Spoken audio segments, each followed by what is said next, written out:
अहम खबर। Islamabad capital police, FC और पंजाब पुलिस के 4000 जवान और अफसरान जुडिशल कॉम्प्लेक्स में तोशाखाना केस की समाअत के दौरान सिक्योरिटी ड्यूटी पर तैनात होंगे। मजीद जानते हैं डॉन न्यूज़ के नुमाइंदे शकील करार से।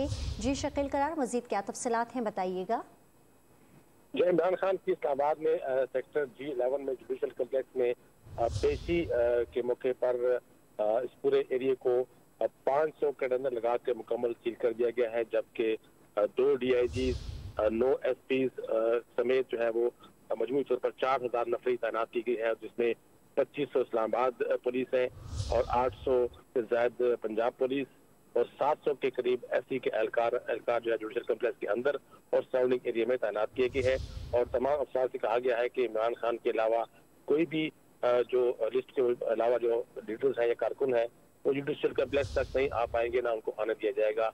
और अगर कहीं पर कारकुन कानून को अपने हाथ में लेने की कोशिश करे तो उनको उनके खिलाफ कानून के मुताबिक कार्रवाई की जाए। रात को गुज़श्ता रात जो है डीसी इस्लामाबाद ने दफा 144 भी नाफज कर दी है और जिसके तहत मजमा या रैली निकालने पर पाबंदी होगी, तो जो भी इसकी खिलाफवर्जी करेगा फौरी तौर पर पुलिस उसको गिरफ्तार करेगी। तोशाखाना केस में इमरान खान की पेशी पर सख्त सिक्योरिटी, तफसीलात दे रहे थे शकील करार। आपका बहुत शुक्रिया।